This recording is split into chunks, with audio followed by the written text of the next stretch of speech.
Now the special case of problem of type 2. अभी जो type 2 को डिस्कस कर रहा है उसका ही स्पेशल केस मैं अभी डिस्कस करूंगा. So the special case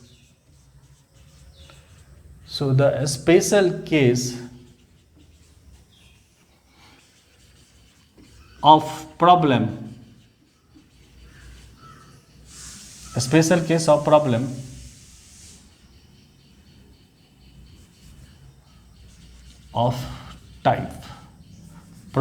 of type 2.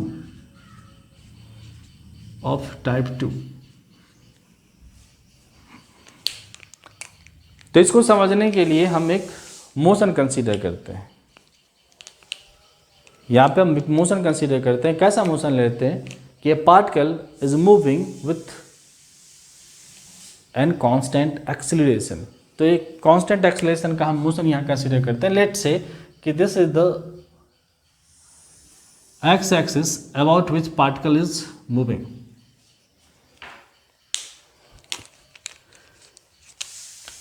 Here the origin or reference point where observer is here. So the origin or initially particle is here. Initially means when the motion is going to start. और जहाँ भी initially motion start आप वहाँ क्या मानते हो? t equal to 0. जहाँ से मोशन स्टार्ट हुआ है मीन्स जहाँ से ऑब्जर्वर ने मोशन को ऑब्जर्व करना स्टार्ट करा है. ऑब्जर्वर जहाँ से मोशन को ऑब्जर्व करना स्टार्ट करे ऑब्जर्वर के लिए मोशन वहीं से स्टार्ट होता है. और इनिशियल टाइम के लिए t इक्वल टू 0. तो here initial position is x equal to x. Here initial position is x naught and initial velocity is vx naught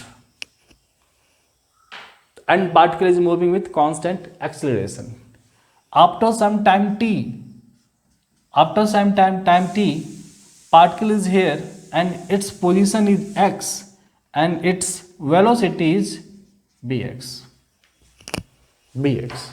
and particle is moving with a constant acceleration ax. Since particle is moving along the x-axis, that's why I have taken ax, that is acceleration along x-axis.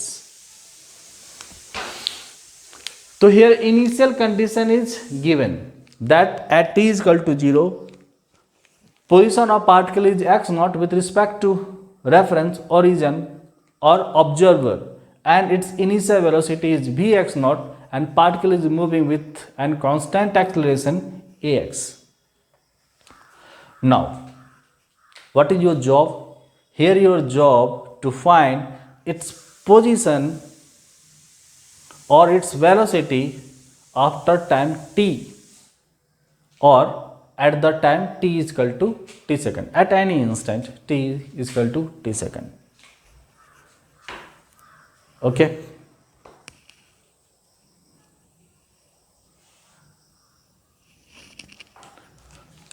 So here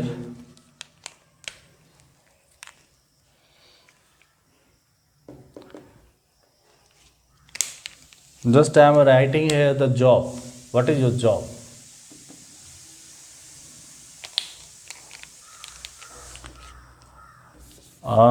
Initial condition is known. Initial condition is known. Initial condition is known.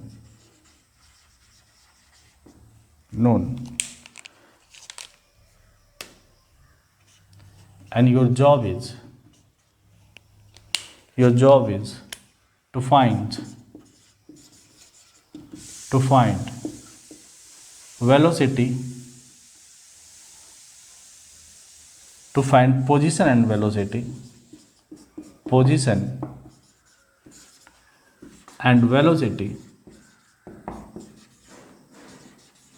of particle at any instant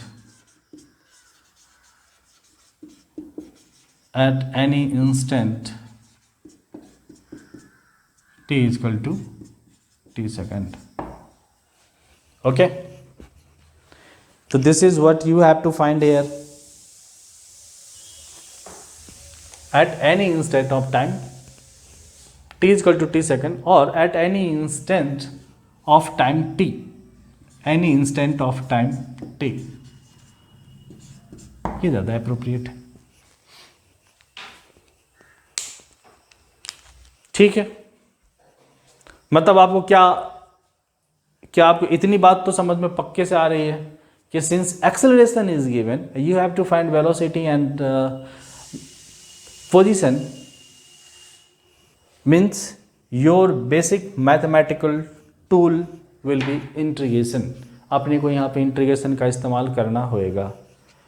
ठीक है, तो अभी यहाँ पे तब हमने आपको क्या बोला था, तब हमने टाइप 2 को जब डिस्कस करा था तो बोला था since it is indefinite integration. ठीक है, लेकिन जब इंटीग्रेशन आप दो बाउंड्रीज के बीच में करते हो, इंटीग्रेशन जब दो दिए हुए कंडीशंस के बीच में करते हो, तो वो फिर इनडेफिनिट नहीं, फिर वो डेफिनिट इंटीग्रेशन होता है. तो आप एक डेफिनिट इंटीग्रेशन में किस तरीके से आप लिमिट का इस्तेमाल करते हैं वो सीखना है अपने को. ठीक है, तो आइए, हमने इंटीग्रेशन के सेक्शन में डेफिनिट इंटीग्रेशन में किस तरीके से लिमिट का इस्तेमाल करा है ये हमने सीखा है, लेकिन अभी उसी का एप्लीकेशन हम करेंगे काइनेमेटिक्स में. तो आपको यहाँ पे क्या गिवन है, तो आपका गिवन है सिंस एक्सीलरेशन ax आपका गिवन है. आप ax को क्या लिख सकते हो, dvx by dt. Rate of change of velocity is acceleration, और dvx is equal to ax dt. अब हम क्या करने वाले हैं, नेक्स्ट इंटीग्रेशन करने वाले हैं दोनों तरफ, क्योंकि अपने को निकालना है वेलोसिटी. आप जैसे इंटीग्रेशन करोगे dvx, देखो इधर से आपको लेफ्ट हैंड से आपको bx मिलता हुआ दिख रहा है, तो आप इंटीग्रेशन करेंगे. ऑन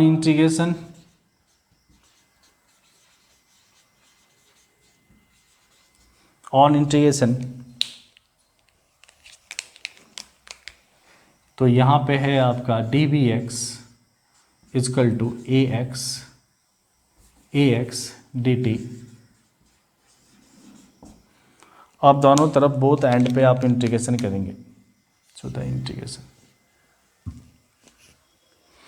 लेकिन इस बार मैं this is not the case of indefinite integration. ये डेफिनिट इंटीग्रेशन, ये बिल्कुल ही दो बाउंड्रीज के बीच में आपको इंटीग्रेशन करना है. मतलब पहला बाउंड्री क्या है, वो इनिशियल कंडीशन जो आपको गिवन है, और सेकेंड बाउंड्री कौन सा होगा, वो कंडीशंस जहां पे आपको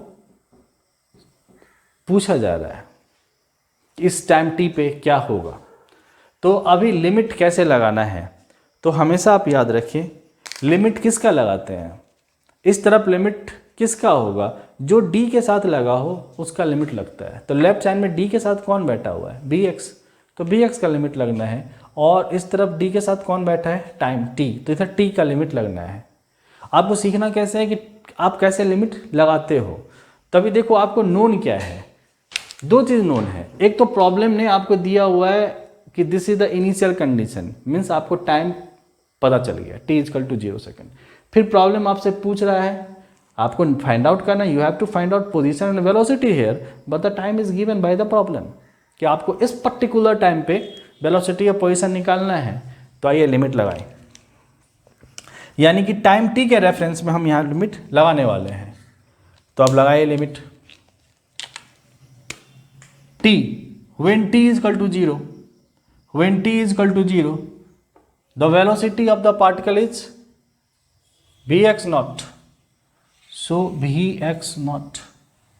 or when time t is t the velocity of particle आपने क्या माना है, vx माना, और यही आपको फाइंड आउट करना है. तो vx, तो at t is equal to 0 means at starting of the motion, at initial condition at t is equal to 0 the velocity of particle is bx naught, at t is equal to t velocity of particle is bx. बस हो गया.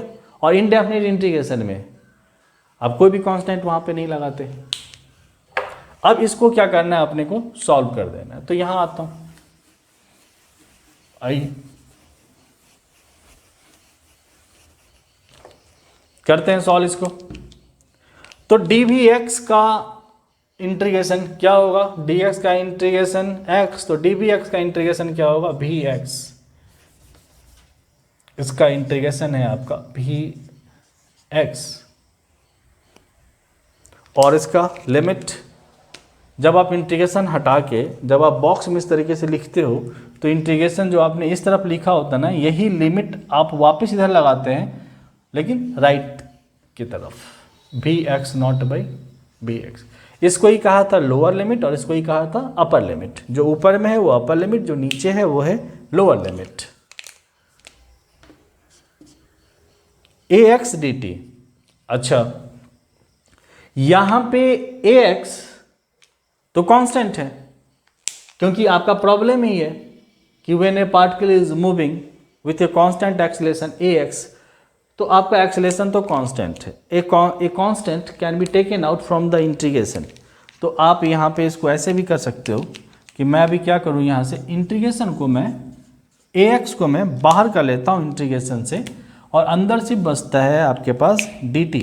अंदर बचता है सिर्फ dt and the limit is, limit तो आपने time का लगाया है 0 से t. ठीक है, तो वो जो ax कांस्टेंट है वो बाहर है, वो तो जैसा का तैसा ही रहेगा और integration of dt that is t. और लिमिट आप क्या लगाएंगे, आप लिमिट लगाएंगे 0 से t. ठीक है, अब bx की जगह पहले अपर लिमिट, फिर बीच में क्या लगाते हैं माइनस साइन, फिर bx की जगह लोअर लिमिट. तो इसको आप सॉल्व करेंगे तो bx की जगह पहले अपर लिमिट रखेंगे तो ये हो जाएगा bx, बीच में एक माइनस साइन, bx की जगह आप लोअर लिमिट रखेंगे दैट इज bx नॉट. हो गया ये पार्ट सॉल्व. अब इसकी बात करें तो ax t की जगह आप क्या करेंगे, अपर लिमिट रखेंगे दैट इज t और लोअर लिमिट t की जगह 0 हो तो 0 ही है. यानी कि आप इसको पूरा सॉल्व करेंगे तो आप क्या लिखेंगे, और vx is equal to vx minus vx naught is equal to ax into t और vx is equal to vx naught plus ax t. जली दिमाग की बत्ती पहचान गए आप, ये आपका यही पुराना दोस्त जिसको आप आज तक v equal to u plus a t के फॉर्म में पढ़ते आए हैं, ये उसी का बड़ा भाई है और इसको कहते हैं कोऑर्डिनेट फॉर्म में. ठीक है, उसी इक्वेशंस को, उसी फार्मूला को लिखा गया है, हमने इसको कोऑर्डिनेट फॉर्म में लिखा है. तो this is the coordinate formula for the finding velocity if particle is moving with the constant acceleration a. ठीक है, तो अभी जो रिजल्ट आ रहा है आपका, मैं साइड में यहाँ पे रिजल्ट लिख दे रहा हूँ कि आपने यहाँ पे वेलोसिटी तो फाइंड आउट कर लिया है, वेलोसिटी फाइंड आउट कर लिया है. और वेलोसिटी फाइंड आउट करने के साथ आपको एक वर्किंग फार्मूला भी मिला है कि यदि इनिशियल वेलोसिटी bx नॉट हो and particle is moving with a constant acceleration ax, तो किसी भी टाइम t पे पार्टिकल का वेलोसिटी क्या होगा, तो सिंपल bx बराबर bx not plus ax into T. आप सीधा इसका अप्लाई कर दीजिए और वेलोसिटी एट टाइम t आप फाइंड आउट कर लीजिए. ठीक, आगे बढ़े. अभी सफ़र बाकी है, अभी तो अपने को निकालना बाकी है, पोजीशन निकालना, अभी तो आपने वेलोसिटी निकालना है, पोजीशन निकालना है और इवन ये भी निकालना है कि डिस्टेंस और displacement travelled by the particle during the time t is equal to 0 second to t is equal to t second. Particle ने कितना डिस्टेंस या डिस्प्लेसमेंट कवर करा, आपको वो निकालना भी बाकी है फिलहाल. तो आप जो रिजल्ट फाइंड आउट करके लाए यहाँ मैं साइड में लिखता हूँ. आपने अभी रिजल्ट फाइंड आउट करा है v x is equal to B x naught plus a x into t. ठीक है, बिल्कुल जनरल एक्सप्रेशन। जो टाइम टी पे आपको बोला जाए आप टी यहाँ पे पुट करते रहिए, t is equal to 10 second, 25 second, 30 second, 40 second, whatever it is, t is equal to put करते रहिए, आपको वेलोसिटी मिलता रहेगा। अब आपको वेलोसिटी का तो एक्सप्रेशन ये आया। अब हम चलें पोजीशन की तरफ। जब भी आपको एक्सेलरेशन से पोजीशन निकालने की बारी आएगी आपको वेलोसिटी से होके गुजरना पड़ेगा। यदि प्रॉब्लम ने आपको एक्सेलरेशन दिया हुआ है और आपसे पोजीशन पूछ रहा है, वो प्रॉब्लम आपसे भले ही वेलोसिटी पूछे या ना पूछे, आपको वेलोसिटी से होके गुजरना ही पड़ेगा। देन फिर जब आप इसका इंटीग्रेशन करते हो तब आप पोजीशन पे पहुंचते हैं। ठीक है, तो मैं यहां लिख रहा हूं कि अब मेरे पास ये निकल के आया, since v x equal to v x naught plus a x into t. अब आपने वो क्या निकालना है, पोजीशन। तो इन्वॉल्व करिए पोजीशन को। पोजीशन को कैसे इन्वॉल्व करूं, पोजीशन को आप यहां पे कैसे इन्वॉल्व करेंगे, तो वेलोसिटी आप क्या लिखते हो, rate of change of position that is D x by D T. Simple, देखिए पोजीशन आ गया, इन्वॉल्व हो गया पोजीशन। तो डी एक्स इजकल टू आप क्या लिखोगे, वी एक्स डी टी। अब वी एक्स का वैल्यू आपने को पता है, आपको पुट करना पड़ेगा यहाँ वी एक्स का वैल्यू, और आप क्या लिखेंगे, d x is equal to, v x का वैल्यू पुट कर रहा हूँ। देखिए वी एक्स की जगह मैं लिख रहा हूँ वी एक्स की जगह मैं लिख रहा हूँ v x naught plus a x t, और डी टी को जैसा का तैसा लिखा। बिल्कुल लिख सकता हूं। अब क्या करूंगा, मैं सीधा इंटीग्रेशन करूंगा। अब तो सीधा इंटीग्रेशन करूंगा, तो ऑन इंटीग्रेशन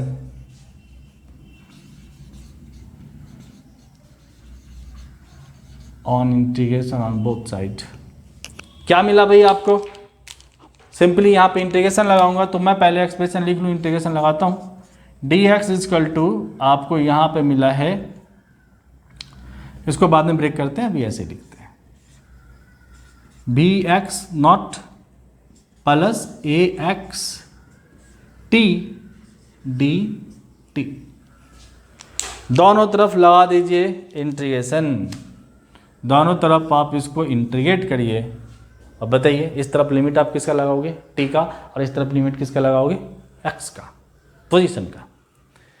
हमेशा आप कैसे तय करते हैं, टाइम के रिस्पेक्ट में तय करते हैं। तब आपने कैसे करा था, टी जब जीरो तब वेलोसिटी कितना, टी इजकल टू टी तब वेलोसिटी कितना। इस बार आप क्या करोगे, जब टी इजकल टू जीरो तो पोजीशन कितना, टी इजकल टू टी तो पोजीशन कितना। बस सिंपल इतनी सी बात है। तो सबसे पहले मैं ऐसे सोचता हूँ, टी इजकल टू जीरो, किसका लिमिट लगाना है, टी। इनिशियल कंडीशन, हमेशा आप जब भी लिमिट लगाओगे आप हमेशा इनिशियल कंडीशन फाइनल कंडीशन इस तरीके से आप लगाते हैं डिपेंडिंग अपॉन द सिचुएशन। तो बिल्कुल आसान है, क्योंकि दो चीज़ आपको पता होता है इनिशियल कंडीशंस में। अब इनिशियल कंडीशंस में क्या क्या दिया वो अलग बात है, लेकिन इनिशियल कंडीशन में एक बात तो बहुत है कि जहाँ से मोशन स्टार्ट होगा टी इजकल टू जीरो होगा, बात खत्म। इसमें आपको क्या बताना है। और जहाँ कुछ मैं आपसे पूछ रहा हूँ तो आपसे मैं टाइम तो दूंगा, टाइम तो मैं दूंगा कि टी इजकल टू 5 सेकंड बताओ, 10 सेकंड बताओ, तो आपको वो लिमिट भी पता होता है। या फिर अदर एंड से भी लगता है, वो धीरे धीरे प्रॉब्लम बनाते बनाते आप उधर मैच्योर्ड हो जाते हैं। तो फिलहाल देखिए मैं यहाँ पर लिमिट लगाऊं, at t is equal to zero. जब टी इजकल टू जीरो था तो पार्टिकल का पोजीशन कितना था, at t is equal to zero position of particle is x not, position of particle is x not. और at t is equal to t, जहाँ पे पूछा जा रहा है आपको at t is equal to t, position of particle आपने क्या लिया हुआ, एक्स, जो आपको निकालना भी है एक्स।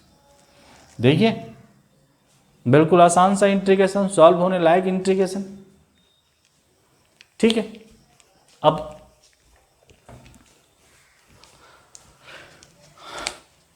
क्लियर कर रहा हूं इसको।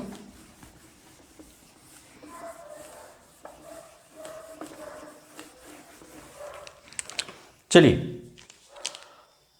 तो क्या मैं इस इंटीग्रेशन को इस तरीके से लिखूं ताकि आपके लिए कहानी थोड़ी आसान हो जाए। देखो मैं सिंपली इस तरीके से लिख रहा हूं कि इस तरफ है dx, इस तरफ है dx, और यहाँ पे इंटीग्रेशन भी, इसका लिमिट भी लगा देता हूँ x नॉट से x, और ये बराबर, ये जिस तरीके से डिफ्रेंसिएशन आप u प्लस v में आप अलग अलग कर सकते हो, उस तरीके से मैं इसको भी अलग अलग करूँ, सिंपल ऑपरेशन। तो इस तरफ है भी एक्स नॉट के साथ में क्या लगाऊं, dt लगाऊं, ब्रेक कर रहा हूं, भी एक्स नॉट dt, इंटीग्रेशन वही, लिमिट अभी भी dt का ही है, कुछ नहीं बदलेगा, 0 से t प्लस, अब की भाई एक्सलेशन आपका कांस्टेंट है, आप एक्सलेशन कांस्टेंट बना मान के ही प्रॉब्लम को आप आगे लेके बढ़े हो, तो एक्सलेशन को क्या कर सकता हूँ मैं, इंटीग्रेशन से बाहर कर सकता हूँ, सिंस इट इज कांस्टेंट। मैंने यहीं पे इसको बाहर कर लिया, और इंटीग्रेशन किसका हो जाएगा, t dt का हो जाएगा, अंदर क्या बचा, t dt, और लिमिट लगाइए, लिमिट अभी भी टाइम का ही लगना है, सेम लिमिट 0 से t। तो देखिए कहानी आसान, dx, integration of dx is x, और x का लिमिट आप यहाँ पे लगाएंगे, x का लिमिट लग जाएगा आपका x नॉट से x, भी एक्स नॉट, यहाँ देखिए भी x not is the initial velocity of particle, means it is given, initial condition was the given, so bx naught is constant here, since this is given, so bx naught को भी आप यहाँ से बाहर निकाल सकते हैं, आप निकाल लीजिए बाहर, और तो अंदर क्या बचा, सिर्फ bx naught तो बाहर चला गया, तो अंदर बचा सिर्फ dt, और dt का इंटीग्रेशन हो जाता है x, ठीक है, सॉरी dt का integration is t, sorry dt का इंटीग्रेशन इज t, और आप लिमिट लगाएंगे टाइम का, वो क्या है, 0 से t। बहुत बढ़िया, यहां पे क्या हुआ, a x, और t dt का इंटीग्रेशन का वो बेसिक फॉर्मूला को अप्लाई करिए, x to the power n dx का integration, x to the power n dx का integration, x to the power n plus one, provided बस एक ही कंडीशन था कि n can not be equal to 1। ठीक है, ये खोपचे वाली बात है, इसको दिमाग में खोपचे में बैठाए रखिए, सिंपल इसका एप्लीकेशन करिए, तो यहाँ पे इसका इंटीग्रेशन हो जाएगा t² / 2, और the limit would be the same, that is 0 से t। ठीक है, अभी पेशेंसली वापस जाके खुद से सारा डिराइव करिएगा, ये करते करते आपको आ जाएगा, और बहुत आसान है, आप बिना लिखे हुए कई स्टेप्स दिमाग में ही सोच पाओगे। ठीक है, सो द कीप पेशेंस, ये आपको बस कुछ दिन में आप एक्सपर्ट होने ही वाले हैं। तो अब मैं क्या करूं, x की जगह अब मैं यहां पे आ गया, हाँ यहां पे हूं भाई, अब x की जगह क्या करूं, upper limit minus lower limit, x minus x not, अब मैं डायरेक्ट लिख सकता हूं, आप लोग तेज हैं पता है मुझे। So the b x naught, इसके जगह आप क्या लिखेंगे, t माइनस 0, तो 0 को हटाता हूं तो सिर्फ बचा t, तो मैं सीधा लिखता हूं b x naught t, b x naught t। वापिस बोलूं, यहां पे आप क्या लिखेंगे, t माइनस 0, तो ये तो 0 है, उसको हटाओ, तो अंदर क्या बचा, सिर्फ t बचा, तो बी एक्स नॉट t, तो सीधा b x naught t plus, देखो 2 तो कांस्टेंट है, बाहर निकालूं क्या 2 को पहले ही, तो मुझे तो सिर्फ t² पे काम करना बचेगा, तो हाफ ax। अच्छा, आपने हाफ तो निकाल लिया, तो अंदर आप t की जगह क्या रखोगे, t, तो t² हो जाएगा, माइनस t की जगह 0 रखोगे तो माइनस 0 हो जाएगा, तो क्या हो जाएगा अंदर, t² माइनस 0, तो 0 को हटाता हूं, सिर्फ लिखता हूं t²। तो आप क्या निकालने चले थे, x, मुझे चाहिए था position of particle at time T that is x. तो यहाँ से एक्स क्या मिला जी आपको, एक्स मिला, उसको लेकर उधर चले जाइए, x naught plus b x naught t plus half a x t square. समझ गए आप लोग, समझ चुके हैं कि this is similar to s is equal to u t plus half a t square. उसी फार्मूला का ये क्या है, बड़ा भाई है, ठीक है, in the form of coordinate formula,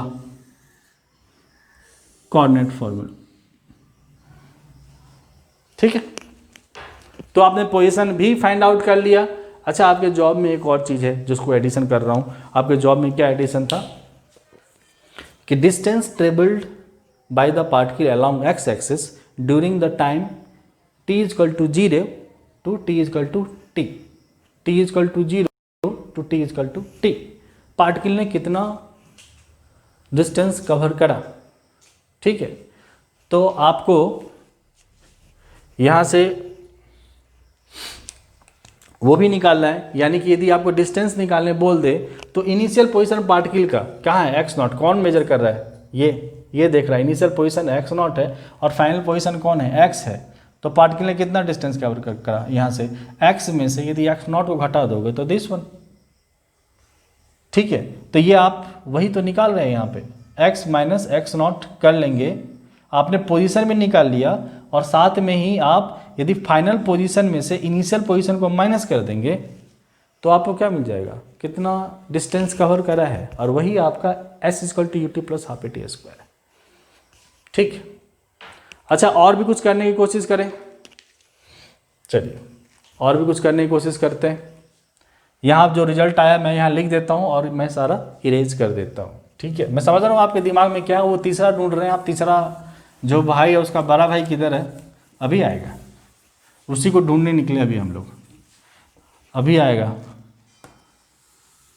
v is equal to u plus a t, s is equal to u t plus half a t square, but where is v square is equal to u square plus 2s, ये किधर पिछड़ गया है, अभी इसको ढूंढ के लाते हैं।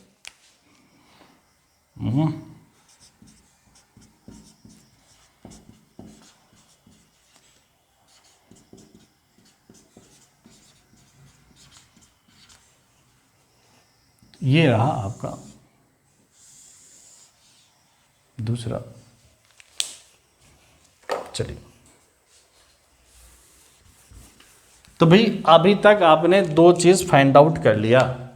आपने क्या क्या फाइंड आउट कर लिया, आपने अभी तक फाइंड आउट कर लिया है velocity of particle at t that is v x. आपने क्या लिखा, आपने लिखा v x naught plus a x t, पहली फर्स्ट इक्वेशन कह लीजिए इसको। और फिर आपने पोजीशन के लिए निकाला, पोजीशन निकला आप x is equal to x naught plus b x naught t half a x t square. और आप चाहें तो इसको आप इधर भी लाके लिख सकते हैं या पीछे से भी लिख सकते हैं, कोई बड़ी बात नहीं है। आप यहाँ से भी लिख सकते हैं, तो मैं ऐसे भी लिख सकता हूँ इसको, x minus x not is equal to B x naught t plus half a x t square, और इसको मैं कहूँ सेकेंड इक्वेशन।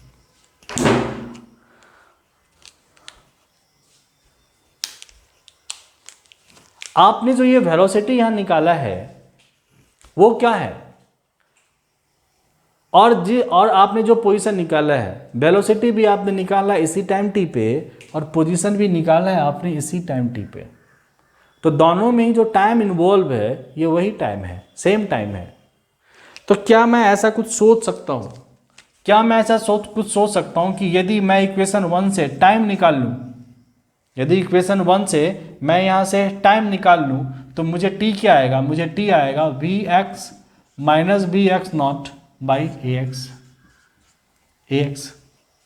और इस टाइम जो आपको निकला है अभी टाइम, उस टाइम को उठा के इक्वेशन 2 में मैं पुट कर दूं तो क्या कोई यूजफुल इंफॉर्मेशन मिलेगा मुझे, क्या यूजफुल इंफॉर्मेशन मिलेगा मुझे, ठीक है। देखिए जब भी ये चीज़ें करी गई होंगी, मोशन को समझा गया होगा, तो अभी तो जब सब कुछ समझ लिया गया है, सब कुछ समझा हुआ है, आपको फिर से समझाया जा रहा है। तो अभी अपने को पता है कि भाई ऐसा करने से वैसा होगा, लेकिन इनिशियली जब भी चीज़ों को डेवलप करी जाती है तो इस तरीके से R&D करके देखी जाती है कि क्या ये चीज़ें हमारे लिए कोई यूजफुल इंफॉर्मेशन लेके आएगा क्या। यदि आएगा तो इसको मैं अपने थ्योरी में शामिल कर लूँगा, अपने किताबों के पन्नों पे इसको छाप दूंगा, यदि नहीं आया तो उसको वहीं छोड़ दूंगा। ठीक है, तो अभी तो अपने को पता है कि आप जो कुछ भी कर रहे हो कि यहाँ से टाइम निकालोगे, टाइम को यहाँ पे पुट कर दोगे तो आपको एक यूजफुल इंफॉर्मेशन मिलेगा, तभी यहाँ पे करा जा रहा है। ठीक है, तो चलिए हम उसी नज़रिए से देखते हैं कि हम लोग भी कुछ R&D जैसा कुछ करने की कोशिश कर रहे हैं कि यहाँ से हमने टाइम फाइंड आउट करा और टाइम का जो वैल्यू मिला उस इक्वेशन 2 में हमने पुट कर दिया और देखते हैं क्या कुछ यूजफुल इंफॉर्मेशन मिलेगा अपने को। ठीक है, तो चलिए करा दे। सो आपने क्या किया, इसको यहाँ पे कह रहे हैं कि आप पुट कर दीजिए, तो पुट कर दीजिए ना, पुट कर दीजिए।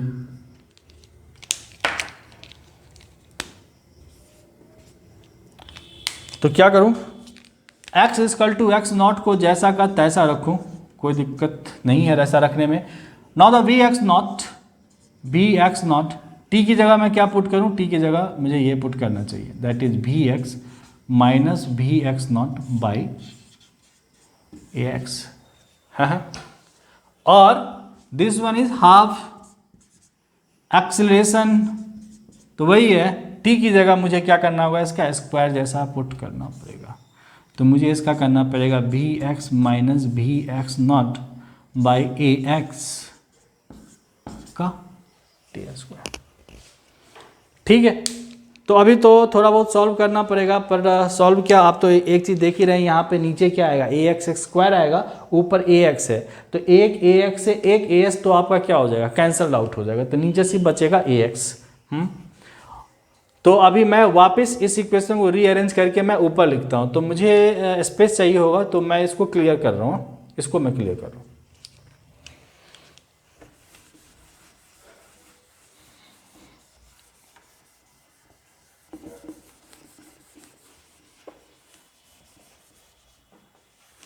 ठीक, आइए, तो मैं यहाँ से लिखता हूँ, so here x minus x not is equal to, multiply करो b x not into b x और माइनस बी एक्स नॉट का स्क्वायर हो जाएगा। देखो इधर है बी एक्स नॉट, इधर है बी एक्स नॉट, तो मैं इधर लिख रहा हूँ b x not into b x, और ये तो बी एक्स नॉट का क्या हो गया, स्क्वायर हो गया, और ये बाई इतना नीचे आ गया आपका ए एक्स आ गया। ठीक है, अब यहाँ पे प्लस, तो प्लस एक एक्स एक एक्स तो कैंसिल आउट हो गया, और ये सिंपली आपका किस फॉर्म में है, ए माइनस बी के होल स्क्वायर के फॉर्म में है, तो ब्रेक कर दीजिए, तो b x square a square minus 2bx into v x naught plus b square, that is v x not का स्क्वायर बाई, ठीक है, बाई एक ए एक्स से एक ए एक्स तो कैंसल हो गया, तो ऊपर ए एक्स आपको दिखेगा नहीं, नीचे से बचा एक ए एक्स और 2 के साथ, तो सीधा मैं 2x कर दूं क्या, 2x कर देता हूं।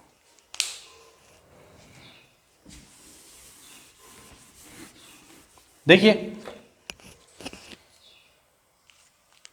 कहानी आसान हो गई आपके लिए, और मैं क्या करूं, x माइनस एक्स नॉट, इसको सॉल्व करने का तरीका क्या है, दोनों का यदि डिनोमिनेटर किसी भी तरीके से सेम कर दिया जाए तो ऊपर कैलकुलेशन तो बहुत ईजी हो जाता, बहुत ईजी हो जाएगा, फिर न्यूमरेटर के साथ जैसा ऑपरेशन है डायरेक्ट करते चले जाओ। तो मैं क्या करता हूँ, 2 से ऊपर भी मल्टीप्लाई करता हूँ, 2 से नीचे भी मल्टीप्लाई करता हूँ, ताकि दोनों का डिनोमिनेटर सेम हो जाए, ताकि न्यूमरेटर का सिंपल ऑपरेशन मैं कर सकूँ। तो जरा देखो 2 से मल्टीप्लाई, और जो आपने वो एलसीएम भी लेके आप कर सकते हैं, तो मैं 2 से यहाँ पे मल्टीप्लाई करा, तो ऊपर 2 से मल्टीप्लाई करा तो it's becomes 2 times of v x not into b x, और ये क्या हो गया, 2 से मल्टीप्लाई करोगे तो बी एक्स नॉट का स्क्वायर। अब नीचे भी 2x और इस तरफ सीधा ऑपरेशन, हमने 2x कॉमन ले लिया, नीचे से मल्टीप्लाई करा, नीचे भी 2x आया, अब 2x को हमने क्या कर लिया, कॉमन ले लिया, तो जैसे आपने कॉमन ले लिया 2x को, तो सिंपल ऑपरेशन इसका, ये क्या हो गया, bx² हो गया, ये 2bx into bx0 plus bx0 का स्क्वायर हो गया बाई टोटल में क्या हो गया, 2ax हो गया। देखिए तो ये this one and this one is cancelled out. ठीक है, कोई दिक्कत वाली बात नहीं। और क्या होगा, और कुछ होगा क्या, होगा ना, -2bx0² plus bx0², it becomes -bx0²। चलिए एक स्टेप सॉल्व लिखता हूँ, अभी डायरेक्ट नहीं करूंगा, एक स्टेप सॉल्व लिखता हूँ आपके लिए। x minus x0 equal to, तो भाई ये तो कैंसल्ड आउट हो गया, ये तो सिर्फ बचा bx² को लिख रहा हूँ, bx² plus bx0² minus 2bx0², क्या बचेगा आपके पास, -bx0² बचेगा, तो -bx0² बाई 2ax। और नेक्स्ट स्टेप में मैं इसको ही पहले लिखता हूँ, ठीक है, इसको पहले लिखता हूँ दिस वन, और ये मल्टीप्लाई होकर इधर आ जाएगा। सो bx² minus bx0² equal to, इसको इधर ले जाइए, 2ax into x minus x0। और भी आप कुछ सिंपल कर सकते हो, क्या करो, bx को फ्री करो, क्योंकि आपको निकालना हमेशा क्या है, जब आपका इनिशियल कंडीशन दिया हुआ है तो निकालना तो हमेशा आपको होगा velocity at any time t, तो जो आपको निकालना है उसको बिल्कुल सेपरेट रखो आप। तो bx को आप इस तरफ करेंगे तो bx² इक्वल टू, इसको उधर लेके जाऊं तो ये हो जाएगा bx0² plus 2ax into x minus x0। ठीक है, और ये रही आपकी तीसरी इंफॉर्मेशन। ठीक है,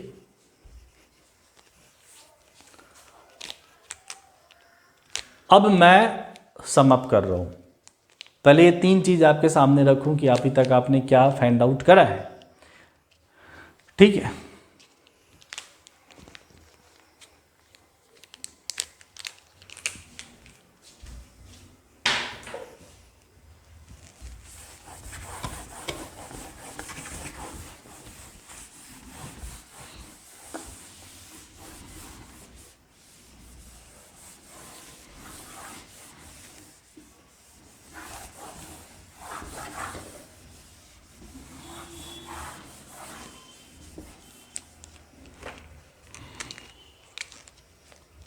देखिए सबसे पहला आपको इंफॉर्मेशन मिला bx equal to bx0 plus axt, ये पहला इंफॉर्मेशन लेके आप आए।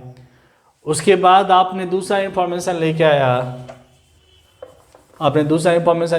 आप x माइनस x0 को लेके इधर आ रहा हूं, x0 equal to bx0 plus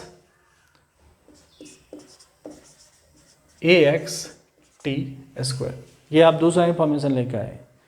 तीसरी इंफॉर्मेशन जो आपको मिली वो मिली bx² equal to bx0² plus 2ax into x minus x0। ठीक है, अब जरा देखिए, यदि आप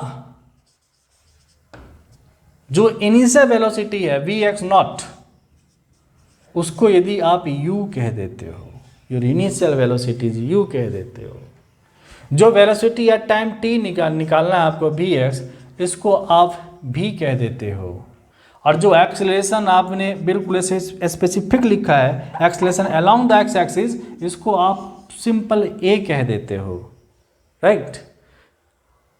और ये जो आपने माना था कि initial position x0 at t is equal to 0 और किसी टाइम टी पे इसकी पोजीशन कितनी थी, x थी, और इन दोनों के बीच का जो डिस्टेंस है यदि ये s है तो विथ रिस्पेक्ट टू ओरिजिन जो यहाँ पे है उसके रिस्पेक्ट में x माइनस एक्स नॉट को आप क्या कह सकते हैं, आप s कह देते हैं, आप s वही तो है x माइनस एक्स नॉट। तो आप यदि आप यहाँ पे ये जो x माइनस एक्स नॉट आपने माना हुआ है उसको आप s कह देते हैं, x माइनस एक्स नॉट आपने x कह दिया, सॉरी s कह दिया, तो ये फॉर्मूला कैसा आपका कन्वर्ट हो जाएगा। देखिए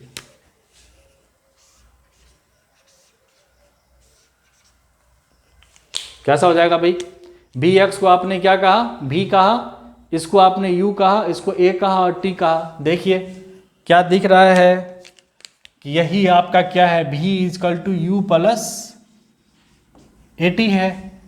इसको देखिए आपने इसको s कहा, इसको u कहा, इसको a कहा, तो ये यही आपका formula becomes s is equal to u t plus half a t square है। और यहाँ देखिए इसी को आपने b कहा, इसको आपने u कहा, इसको आपने a कहा और इसको आपने s कहा था, तो ये यही आपका b square is equal to u square plus 2a s कहा था। क्या यही आपका पुराना दोस्त है, याद आई? ठीक है, तो अब सवाल ये पैदा होता है कि अब जब आपके पास पहले से आपने 9th क्लास में ये पढ़ा है तो ये भारी भरकम तरीका, ये इंटीग्रेशन इस तरीके का एक दिखने वाला जो कहीं से सिंपल भी जैसा नहीं दिखता, उसकी ज़रूरत क्या थी? तो इसकी ज़रूरत क्या है कि ये आप प्रॉब्लम करते करते ही सीख पाएंगे कि कोऑर्डिनेट फार्मूला का जब भी आप इस्तेमाल करते हो, गलती होने का जो चांस है ना वो मैं बहुत कम क्या बोलूं, बिल्कुल होगा ही नहीं, मुश्किल है। यहाँ गलती होना मुश्किल है और यहाँ गलती होने का बहुत ज़्यादा चांसेस है।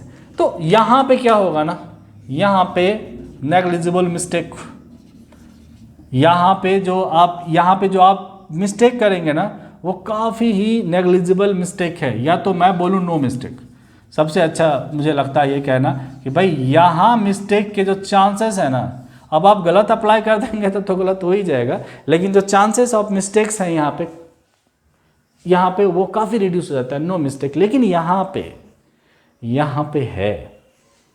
है क्योंकि यदि मान लो कि डिफरेंट क्या होता है कि मान लो कि मैं एक मोशन आपसे डिस्कस कर रहा हूँ कि एक पार्टिकल मूव किया, यहाँ गया, देन पार्टिकल बैक हुआ, यहाँ गया और पार्टिकल यहाँ रुक गया, ऐसा कोई मोशन है। और आपसे पहले वाला जो मोशन बताया गया, अब आपसे कुछ पूछा जा रहा है तो आप इस फॉर्मूले को कैसे अप्लाई करेंगे? इस फॉर्मूले को अप्लाई करेंगे। अब आपके लिए दो पाथ हो गया, पहला ये जब ये गया, अभी आप क्या करेंगे, रुकेंगे और इस वाले फॉर्मूले का अप्लाई करेंगे। यहाँ से कुछ मिला, रिजल्ट रख लो खोपचे में। अब जब वापस आए इसके लिए अगेन आप इस सेकंड वाले पाथ के लिए, क्योंकि अब आपके इसके लिए आपका इनिशियल कंडीशन बदल चुका है, इनिशियल फाइनल कंडीशन आपका बदल चुका है, आपको दोबारा से इसको आप अप्लाई करना पड़ेगा, फिर कोरिलेट करना पड़ेगा। What about the coordinate formula, the single step, एक बार आप इस्तेमाल करिए रिजल्ट आ जाएगा। लेकिन यदि मोशन का यदि मोड बदल रहा हो तो उतनी बार आपको इसका इस्तेमाल करना पड़ता है। इसलिए मेरे देखिए, आपने इसको अभी देख लिया, पुरानी यादें ताज़ा हो गई, इसको अभी ही छोड़ दीजिए।